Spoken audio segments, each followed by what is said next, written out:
that will go into podcast. So hopefully our friends will be able to hear us. Now, sweetheart, you are upstate right now, right? I am. I'm in Westport, New York. Okay. And how is that going for you? Is it more relaxing being out of the city? How do you, or do you miss the city? How do you feel about it? I, I miss the city. City's home, but my shoulders are down. I don't have to watch my back, and I'm relaxed. I'm relaxed. I'm breathing mountain air, so it's nice. I know. Now, honey, okay, so you guys can, okay, we can hear you now. Okay. So I have Kenny Green on the line. He is my wonderful friend. I adore him. And, I was just telling, and you guys can go back and listen to the podcast because that'll be in its totality. Bobby Belfry called in. I talked about his beautiful song, which really moved me.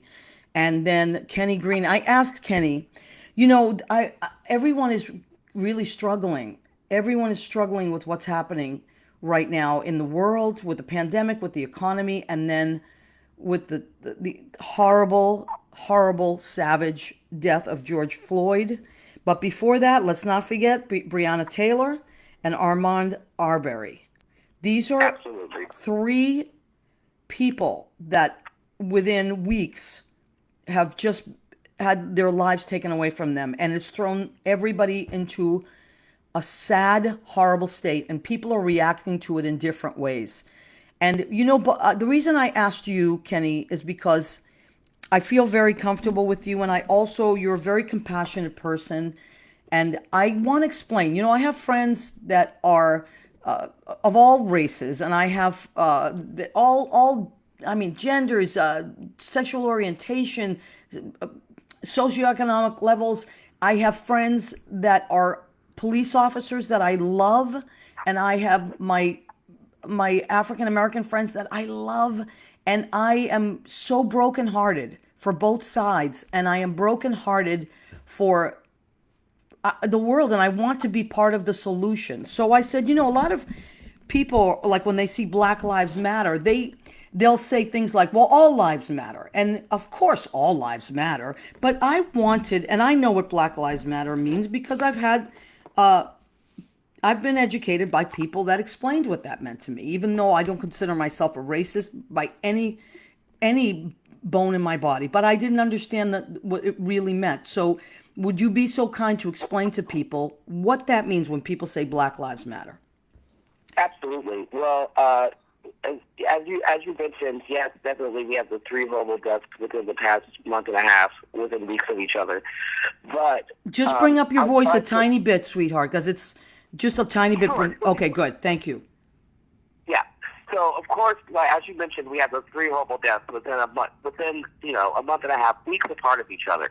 But it goes beyond those deaths. It goes to the abuse of power by the police consistently oppressing Black people. And I just want to clarify that it's that when we say Black Lives Matter, we're not saying that police lives do not matter. What we're saying is when situations like this arise, and luckily now we're in the age of digital where we can capture everything on video, and repercussions and and punishments for those acts by police officers. And we know that there are a handful of bad apples in the bunch as a whole. We know that cops signed up to be cops to do good for people. But there is when there is not an uprising from the inside over the tarnishment of their own brotherhood, Right. that's when we speak up and say that Black Lives Matter. It should not. We should not be a situation like George Floyd, where they're 2.5 months to an arrest. Right. We should not see someone like the Trayvon. Like I know it's Well, not that was police the related, worst thing. I mean, and that's but not that was the worst resolved. of all, Yeah. and it's unresolved, and we should not see. When there comes a time in the country where we can see justice for wrongful death, then we will continue to say Black Lives Matter. Right. Um, it and we're not saying that not all lives matter. And once everybody understands that it's continuously happening, hey, look, it's been happening since the 60s. This is nothing new. Right. We just now have captured it, Right. and we're sharing it with the world. Right. Because of video and things like that. And Exactly. and how is your family? They're in California, right? My family's in California, yeah. Are they far enough away from all the protests?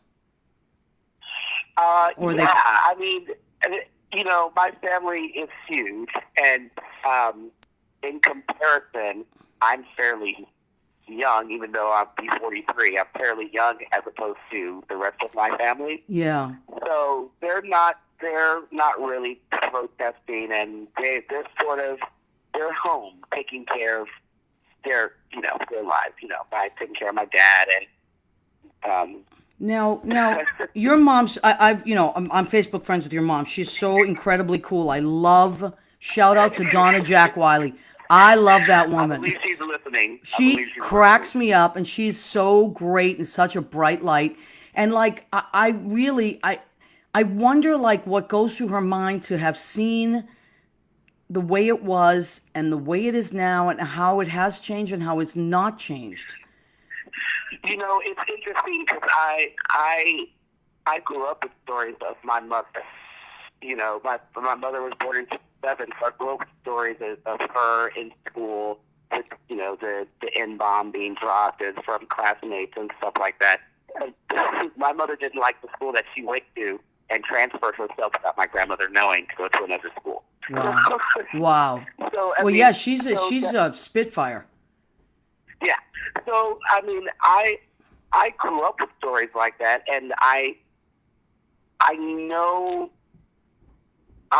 what it's like. How do I put this best?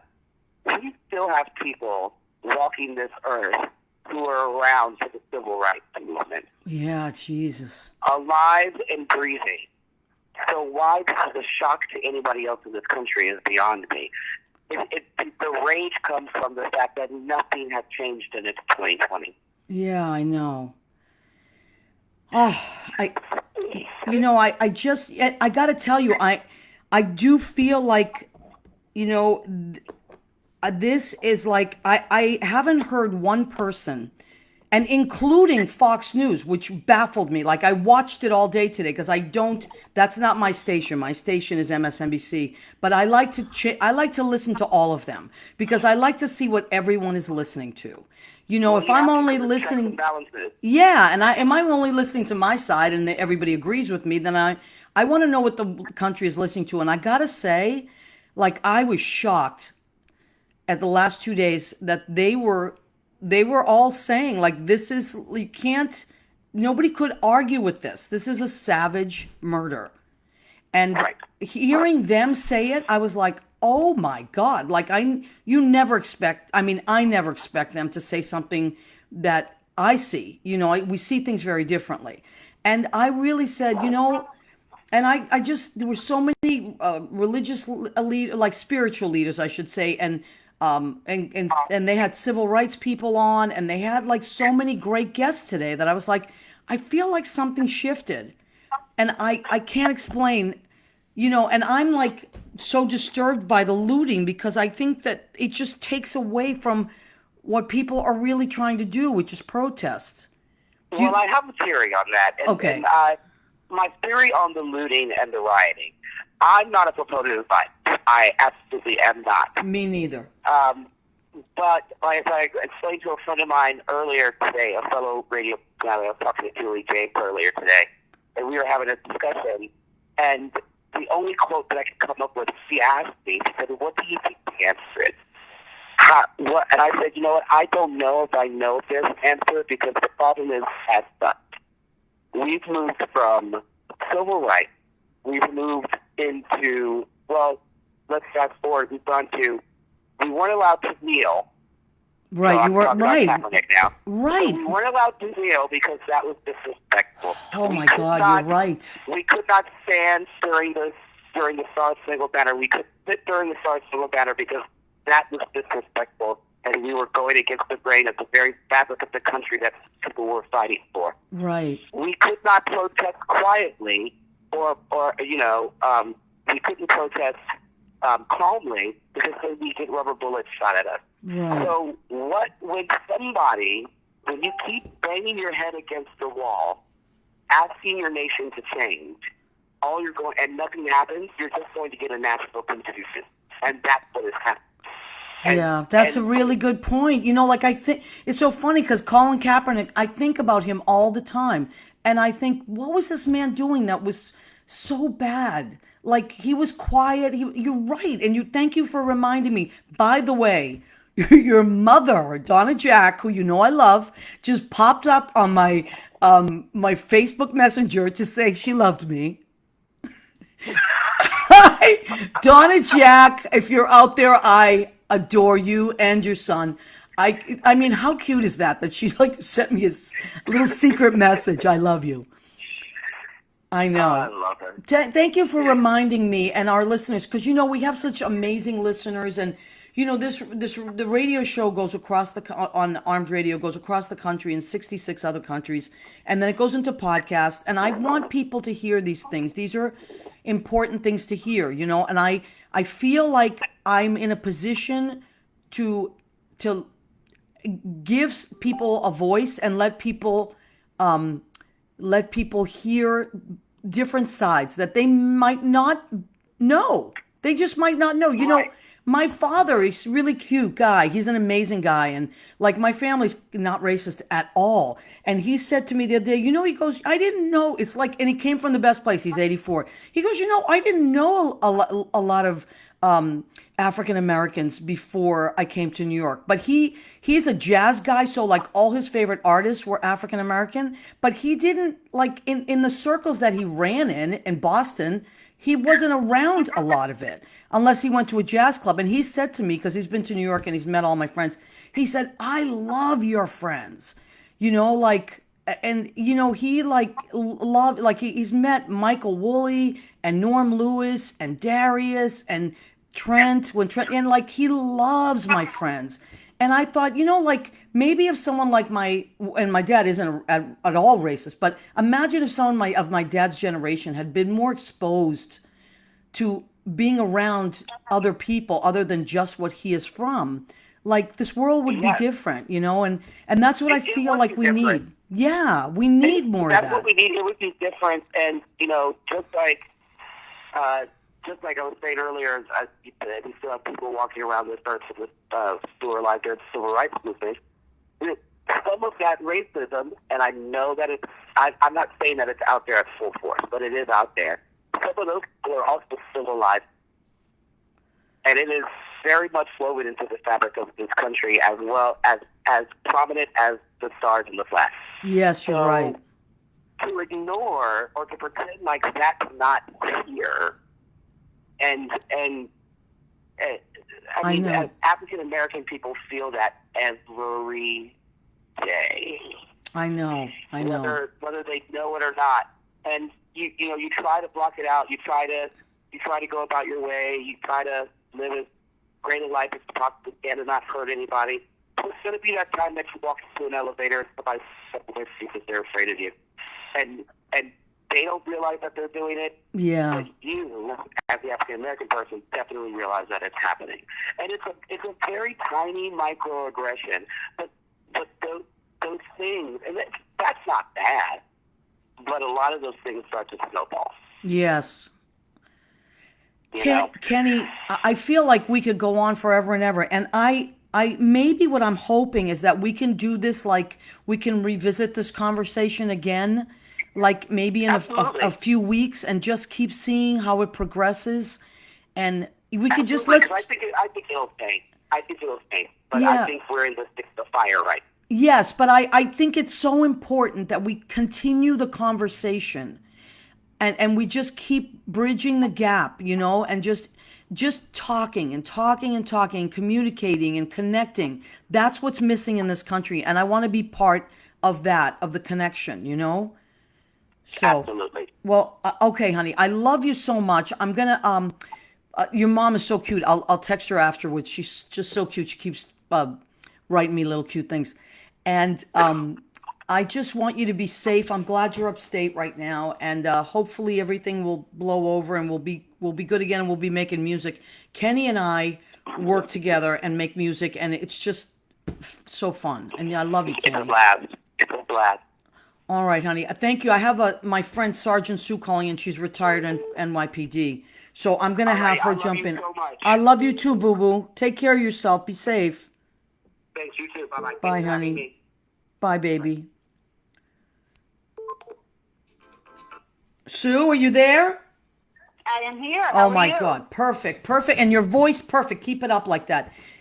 So we Okay, were buddy. just talking to my friend Kenny Green, amazing musician, musical director, just incredible Yes, I human was being. listening. It was Yeah, really you good. guys would Really you'd good. love Kenny. He's just amazing. And you know all my friends, but I don't know if you know Kenny, and you would love each other. And Sue, what I'm trying to do, and you and I talk quite a bit and text a lot, and we're always on the same page about stuff. And you always like blow my mind because you are so you were very educated, and you really you worked in law enforcement for what you said, 24 years. 25 years, yeah. 25 years for the NYPD. And tell everybody what you did. I know you're retired now, but tell everybody. For the first 14 years, I worked in the street. I was on patrol. I also worked a lot of narcotics. I did a lot of flipping people and making them confidential informants, and Wow. planning search warrants and executing search warrants. Then I became a sergeant, and I worked in Washington Heights. Wow, that's my And I hood. was a supervisor for, young uniform cops up there when they had that whole big narcotics operation going on up there in 96, 97, 98. There was a big Northern Manhattan initiative, they called it, to kind of hit the drugs, the drug operations up there. Right. And then I worked in the police academy and taught behavioral science Behavioral science. and cultural competence. And I also taught after 9/11, I taught counterterrorism and how to respond to terrorist attacks involving weapons of mass destruction. Wow. And we taught, some of the history of domestic terrorism, homegrown terrorism and, international terrorism. So, I had a pretty good career. You have so much knowledge. That's That's different things. Yeah, that's why I wanted you to say it, because you have an extensive knowledge of many different things, and but that's why you are the perfect person for this conversation. Now, so what Kenny was saying, which I know it and then I forget it, is that what he said was, when Colin Kaepernick was taking that knee, people were so offended. That was a silent protest. Exactly. People were offended by that. And yet, and then he's like, well, what are we supposed to do? Like, they're offended by that. They're offended if we stand. They're offended. And he's right. He's right. And Well, I listened to that and I was shaking my head because I put something like that on my Facebook page like a week ago or so. And, that was really used by Trump as a political wedge issue. right. A black guy's kneeling, and the national anthem or whatever is playing, and he's not a patriot anymore. Right. The black guy. Do you The know? black guy's But not. do you know who told him to kneel? It was a white soldier. Because I read the behind the scenes of it, and it was a white soldier that he was speaking to that said, because he was going to sit it out. He was going to sit during the national anthem. And he said, no, that's disrespectful to your country. If you want to make a stand when there's a fallen soldier, we kneel. And so he kneeled for the Trayvon Martins of the world, and that's what he was doing. And so when I read that, I was like, oh, well, that's actually quite beautiful, and so I wish people would I wanted people to know that as well, that it was told to him, and it was a white soldier that told him that was what a respect to a fallen soldier to do. And I just thought, people need to really know these things. But now, You're absolutely right. I agree with that. yeah, and I feel like Okay, so you know what, and you and I agree on this. There is like when trouble happens in a home, when trouble happens in a school, when trouble happens in a city, usually someone shows up and says, "Okay, everybody, listen up." There's usually a leader, and it says, "Everybody, listen up. We're gonna do this Everybody together. listen up. Listen up." That's how I would do it. This is what I've worked in schools. I've worked in social work. Everybody has to be. We're all in this together. We're gonna work as a team. You rally the troops. And I feel, and I don't know if you agree with me, I think you do agree with, but it seems like there's no one to rally the troops. There's just, Well, we have from the top down, but we're really having a struggle as a nation. We don't have an empathetic, compassionate, educated, intelligent leader in our right, country. We see a buffoon every single day. Every single day, he wants to start a problem with somebody. Okay, so when he went out to Long Island and he talked to cops, he told the cops to rough up suspects, right? wow, When you handcuff them, don't be so nice. Don't be so nice to them. A lot of cops love Trump. They love the persona of him, I guess. I guess they feel like, because a lot of cops don't like the liberal mayor. right, They're not into the liberal thing because they think liberals are hard on cops, on law enforcement. So they like the anti-liberal who is Trump. right, And that's why you're seeing some of what you're seeing now, is because they listened to him for 3 years. And right. some of them feel a little emboldened by that. Wow. Well, thank you Don't for you saying, think? yeah, I think, yes, I do think. I think so too. When I see the media being arrested, they're not doing anything wrong. The They're just media. being arrested. When CNN, Well, I don't know what his name was being arrested on live his name is TV. Simone. His name is Simone. I can't think of his last name right now, but, And you've never seen that before. I've no, never but seen did it you before see in the my life. Did you see, never? Did you see the footage in Louisville, Kentucky the other day where there was a woman, she was reporting, and they literally pointed the rubber bullet guns at her and her cameraman and started shooting. They were doing nothing. And So that mentality comes from somewhere, right? 'Cause Right. cops don't just say, "Hey, it'd be fun? Let's go shoot at the media because they've got cameras rolling." Right, but how smart. right. So if they're given This permission, they're given permission from the guy that, exactly. look, here's what my mother used to say, and we talked about this too, the fire thing. My mother used to say, she'd say it in Italian, but translated was, beware of that person that is the fire starter. Because they throw something in, start a fire, and then hide their hand. Pretend like, oh, I don't know what happened, there's a fire, somebody help. And that's how I see what's happening. Is like this fire, these fires, literal and figuratively, are started everywhere by inciting. Yeah, go get him. Go get. It's like pushing a dog, like just pushing a tired dog and saying, sick him, go get him, kid. And then he always says the same thing. "Oh, I was only kidding, but I didn't mean it that way. He's only joking. He was only joking. Right. Only kidding around." Well, you know what? He wasn't kidding around when he said it. Right. But, I digress. You've seen this from the beginning when the Mexicans are rapists and they're not sending their best, Right. right from when he came down that escalator or whatever, and he had to start hitting on immigrants and how terrible they are and, people of color. And, he started right then. So, he's a classist and he's a racist and he's a xenophobe. Right. And that's what he's spread for almost 4 years now. That's what we've heard. Right. And you know what kills me? Sue, and I don't know if I think you do agree with me on this, but he's had so many opportunities, so many, to come in and do the right thing, like over and over, to say, okay, listen, let's try it. We're Americans. We're going to pull through this. Like so many opportunities that would be even good for his reelection, right? Like if I were him, I think, Jesus, here's my chance. Here's my chance to get them all on my side. And he just he can't. His ego, for lack of a better word, trumps his logic.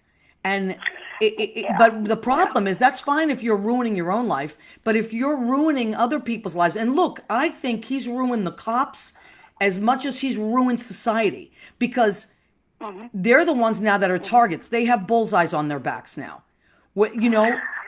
Yes. Well, I agree with you. And, going back to George Floyd, what happened to Mr. Floyd was murder. And it was very clear that it was murder. And all Minneapolis had to do was charge the other 3 cops that were standing there. I mean, I believe that we wouldn't be having riots the way we're having, except for the insurgents that are coming from other groups.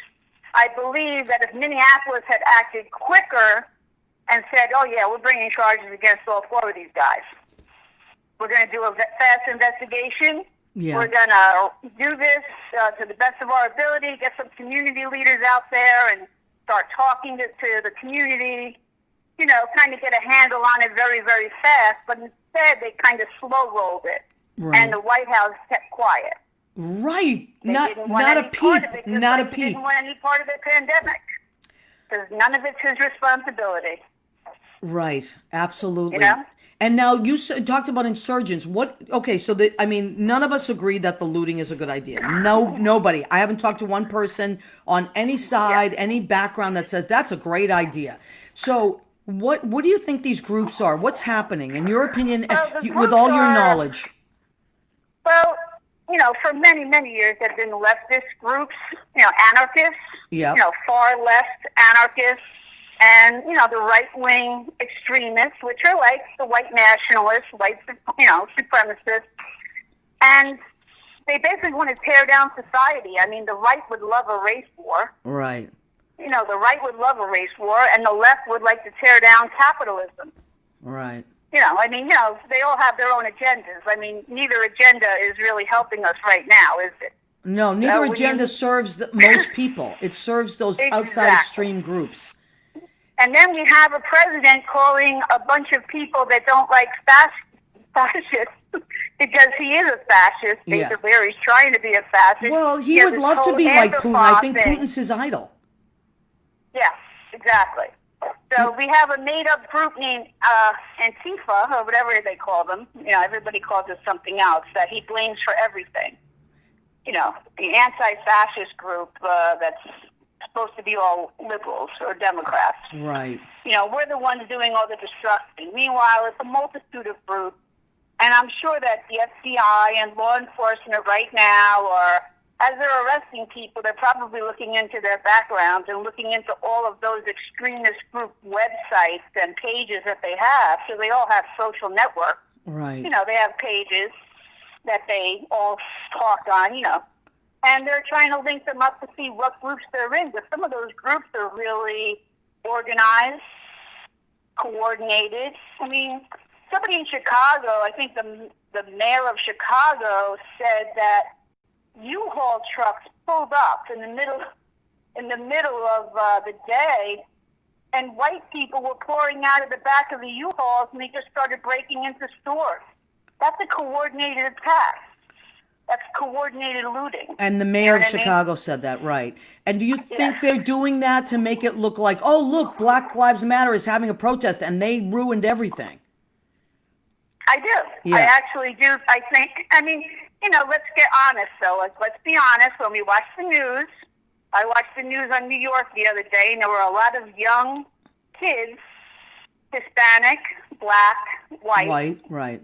And they were in their teens, and they were running into the Nike store, and all these other stores and stealing. I mean, let's get real. Everybody runs in there, right. Extremist groups. Yeah. Right. So right now it's nighttime. There's supposed to be a curfew. The NYPD is admitting it's overwhelmed, too many people, but... Well, they're outnumbered. They're continue. completely... Now, what do you think about the National Guard? How do you feel about that? I don't know. I really don't know. I don't think that's a good idea. I have to say that I don't think that's a good idea. Yeah, a lot of my police friends feel the same, because they feel like I was listening to a very high up. I can't remember his name off. It wasn't Shea. It wasn't Dermot Shea. It was another guy, and he was saying that. He's like, they don't know the city like we know the city. We know like every corner of the city, and we just need support. And we can do, we can do this. We need support. And I think the curfew is a very good idea. And I think that once they arrested 700 people, I think last night, in the last 2 days, 700 people, and I think these looters should be arrested and they should be prosecuted. I'm all about that, and on all Well, yeah, sides, you're but you right. can't. In any city, I think every mayor, every governor feels the same way. You can't just come in and destroy things. That doesn't work for anybody. And these businesses are trying to. We're in the middle of a pandemic. We have an economic crisis, and we're trying to get on our feet. Everybody wants to go back to work. This doesn't help anybody. So let me ask you, because I mean, you've been around a lot of different things. What do you think the solution? I know it's a broad question, but what's something that we can start as citizens, everyday citizens, to make it better?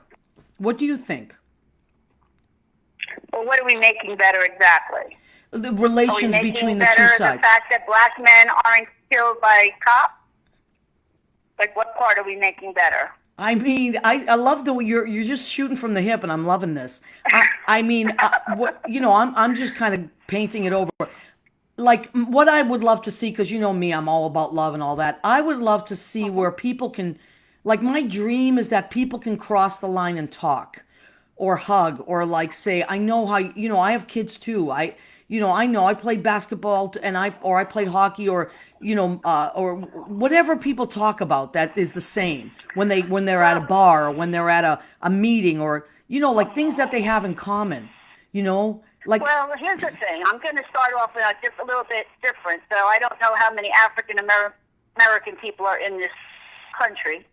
There are about 900,000 law enforcement people in this country that work in this country. Yeah. So let's say maybe 500,000 or 400,000 work every day. Right. So apparently we do have a lot of good interactions with people, Right. On a daily basis. And we hope that the cops that don't belong in a uniform, that are doing these things, are, few and far between. We just got to get other cops not to feel like they can't speak up. Right. The other thing is that what gets me about cops like this guy that murdered Mr. Floyd is he had 18 complaints against him. Okay, for so all different things. all right, so as a retired law enforcement person, why would a person have 18 counts against them and it not be addressed? What would cause that to be? Well, because the hierarchy in that department didn't do anything. The supervision, the higher ups, like let's say the police commissioner or whatever, chiefs or internal investigations, or maybe they don't have any kind of, like we have in New York, CCRB, the Civilian Complaint Review Board. Right. We have internal affairs. We have different things in New York that monitor cops' behavior. Right. So I don't know what they have in Minneapolis, but the old saying used to be that an active cop would have a lot of complaints. But there comes a time that the line is drawn in the sand where it's like, why does this guy always have the same kind of complaints? Right. You know what I mean? An investigation can just be made and say, well, he keeps doing the same thing over and over, So, excuse me. So, the guy probably shouldn't have even been in the street, because that's like a time bomb. It's about to go off. Right, and now they're saying they knew each other, which is... Yeah, they work in the same bar as security. Yeah. Yeah. So that's... Yeah. So I'm just saying that, there has to be more done within a police department and within a city. And, New York City has had in the 80s, 90s, its fair share of stuff, with cops and minorities. And a lot of things changed. And they still will have problems, because problems do come up and issues do come up, interactions. So not every cop is a bad cop, but there are a few that possibly... Well, let me ask you something. Don't now, know how to do it. How does I know a lot of NYPD, and I love them dearly, and they're beautiful people, and I adore you. You know that, and like, how does that make you feel when people say like, and you've been super honest, and I really appreciate it. Like, it's been incredible. But like, is there a part of you that feels bad when people say awful things? that are not true because you are a good cop? You were, or you, I mean, you're retired, but you were a great cop? Like, or is it that you Well, don't own that? It yeah. doesn't resonate with you because you were, and Well, it will always resonate with me because people always say it to me. Oh, you're still a cop. Oh, you act like a cop. You know, it's like they say it in a way that it's kind of like a joke, but I take it like, well, I guess I am still like a cop because I was a cop when I was 21. right. But I love that You know, about you. That's one of the things I love about you. I feel safe with you. You're, yeah. but I you're, do take it personally though, like when people bad mouth cops, you know, I criticize cops too. I mean, if you look on my Facebook page, I'm pretty much, I critique them because I know them. I Right. was one. right. I was one, and I wasn't a perfect cop. And I can see how cops can get, you know, angry, annoyed, impatient, hurt. You know, like, I mean, physically hurt. Right. You know, in altercations, how things can go bad really fast at a scene of something. You know, like, you respond to something and everything's calm, and all of a sudden you're fighting for your life. Yeah, And the same thing at a peaceful protest. I A know. peaceful protest can be great, and then something can just, things can just go off, you know? Did you happen to, because we're going to run so low on time. Did you happen to see the videos of, there's a police sheriff in Genesee County in, his name is Chris Swanson, and he's in Michigan. They did a little thing on him last night on CNN. He actually was so sweet. He took off, big guy, big burly guy. He took off his his gear, and he crossed the line and he said, "I want to march with you guys." And it was one of the most beautiful things I ever great. saw. And then they, like, literally they all hugged. They all started hugging. And I was like, "Oh my God, like, this guy is so amazing." And you can tell he's like a coach or like one of those great type of guys. And then there's another one that I want to give a shout out to. And Denver police chief, his name is Paul Pace, which could be Pache. And he did the same thing. He actually locked arms with the protesters and walked with them. And he is a police chief in Denver. And I just think, like, I know it seems Right. like, these pipe dreams I have, but those are my dreams for this country. That we could say, like, we are the same. Like, I understand, my job's hard, your job's hard. No, I don't know what Well, it's you know, like. I gotta tell you, I'm gonna say this about one of the last things I'm gonna say is when you ask me how do I take it, but you know who I always, every day, and even when I was a cop, I used to feel sorry for? Who? Because most of the protests I went were anti-police protests. Right. And a lot of them in those days were led by Al Sharpton. Remember those days Of in course. the 80s and 90s? Yep. I feel bad still to this day, cops, people of color that wear a blue uniform. All right. That's Because a really. they're put in a different position than me. Right. Okay, so black cops are out there at protests and riots and rallies, and it's got to be really, really hard for them. You know? Yeah. Yeah. I mean, yeah. All right, Sue, you and I could talk for days on end. We could. Oh I my know. God, I mean, love it's, to. it's a big subject. It's a big subject. Thank you for your It's a lot. honesty tonight, and we're going to continue this conversation. What I'm going to do is I told Kenny, and I'm thinking in a few weeks down the line, let's see, hopefully things quiet down, and then I'll bring you and Kenny back on, and we'll do another cool. follow-up show, okay? All right, buddy. Love you. I love you so much, honey. Stay safe there, buddy. You All right, too. Stay safe. Bye. That was All sorry. right, pray Yes. Pray for our country. That's all we need can it. do. That's all we can do, Yep. right? All right, honey. Thank you, honey. I All love right, you. buddy. Take care. Love you too. Sergeant Sue, mind blowing, mind blowing. Okay, so we got to be coming to the end of our show, right, Jimmy? How much time do we have? I think we're coming to the end of our show. Okay, so let me just say this. We could go on for days about this. I want to thank everybody for their comments, and I see some comments that came through, and I think some of you may have missed some of the. Go back and watch the show because there's a lot of information that perhaps you didn't hear. And Kenny Green was on.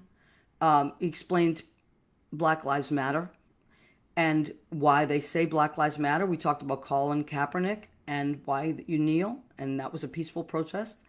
And Sergeant Sue from the NYPD called in. She's retired NYPD sergeant, amazing insight. And Bobby Belfry wrote this beautiful song called Ear of the World. I want you guys to go and listen to it on YouTube or anywhere. And it says, if you ever have the ear of the world, do something beautiful, say something beautiful. So maybe I've had the ear of a few of you, and that is my privilege. And I don't take it lightly. And I wanted to do something productive and beautiful in this very dark, horrible, destructive, scary time. Please be safe, everybody. I'm praying for you. Please pray for me. And hopefully we'll see each other next week. Okay? God bless you all. I think our show's over because it's gone over a little bit. I love you guys. And I appreciate you. God bless you.